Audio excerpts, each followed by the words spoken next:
Bismillahirrahmanirrahim. Assalamualaikum warahmatullahi wabarakatuh. Para pecinta surah Yasin yang dirahmati Allah Subhanahu wa taala. Berlanjut ke ayat yang ke-7. Ayat ini menjelaskan tentang kepastian azab bagi yang tidak beriman kepada Allah Subhanahu wa taala dan Rasul-Nya.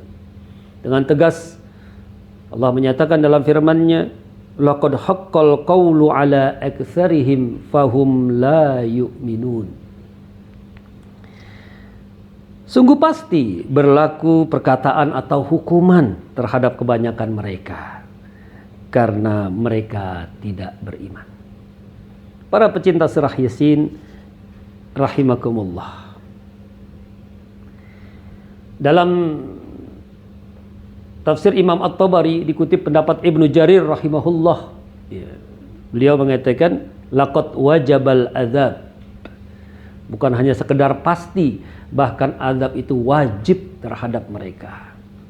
Wajib diturunkan. Ini tentu saja merupakan satu bentuk inzar, peringatan, sekaligus juga ancaman kepada mereka yang tidak mau beriman kepada Allah Subhanahu wa taala dan Rasul-Nya.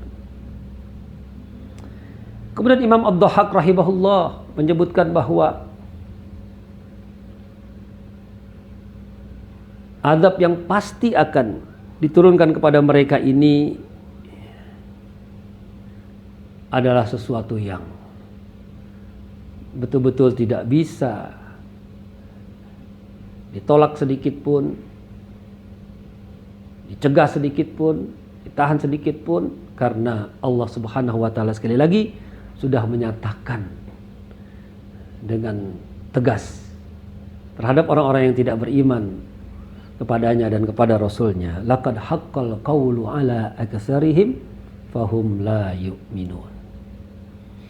Para pecinta surah Yasin yang dirahmati Allah Subhanahu wa taala, oleh karena itu inilah merupakan peringatan-peringatan yang tegas lugas dari Allah Subhanahu wa taala melalui lisan Rasul-Nya agar betul-betul tersampaikan kepada kaumnya, kepada seluruh manusia, dan juga kepada kita sekalian, hatta yang sudah beriman, tetap menjadi peringatan agar bagaimana kita bisa mempertahankan keimanan kita ini sampai akhir hayat.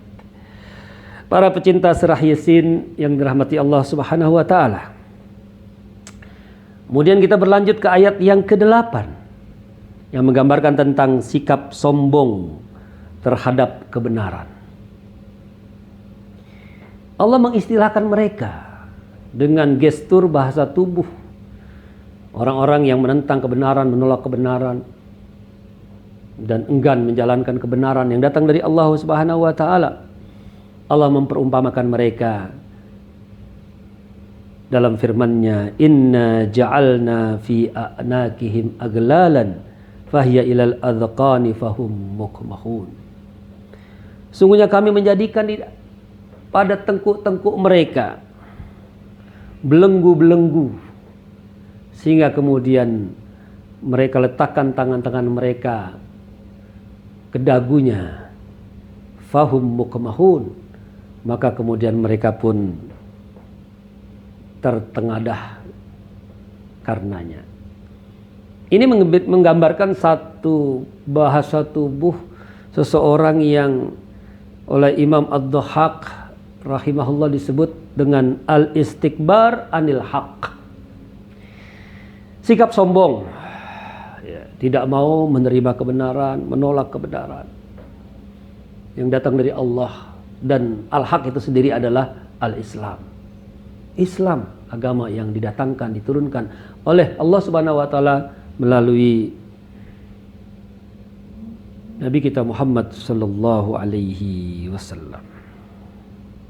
Imam Mujahid rahimahullah mengartikan kata-kata aglalan, belenggu-belenggu, itu memberikan sebuah pengertian bahwa mereka mughalluna an kulli khair.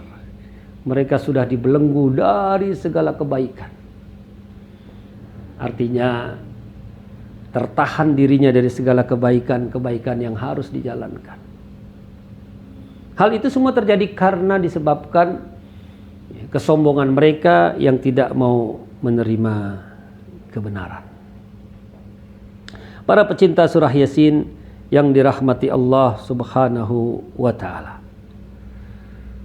Oleh karena itu, gambaran mengenai surat Yasin di ayat yang ke-8 ini sekali lagi menunjukkan tentang betapa dahsyatnya belenggu yang melilit seseorang sehingga dia tidak memiliki kecenderungan, kemauan untuk menerima kebenaran, menjalankan kebenaran dan mengamalkannya dalam kehidupannya.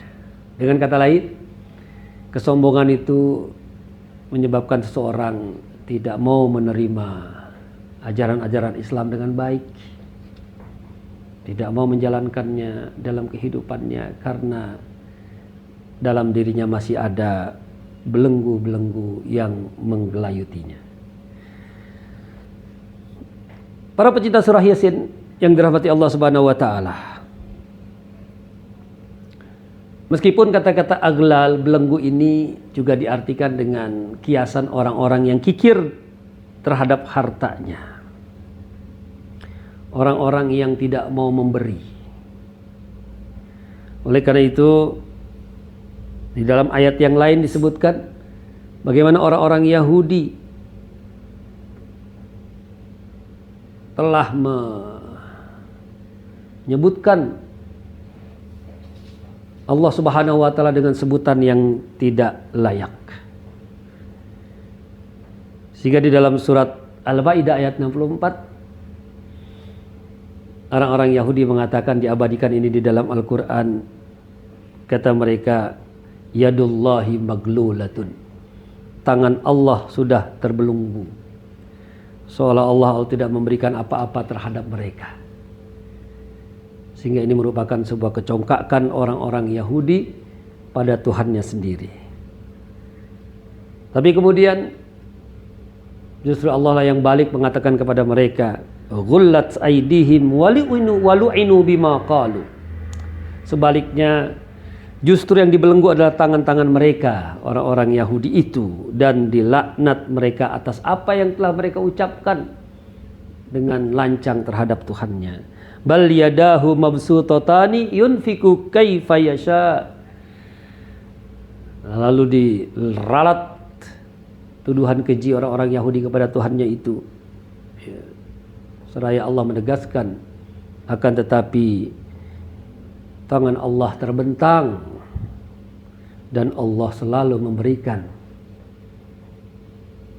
mempersembahkan kepada siapa saja sesuai dengan kehendaknya.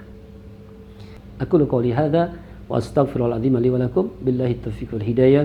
Allahumma wafiq ila aqwamit thariq. Assalamualaikum warahmatullahi wabarakatuh.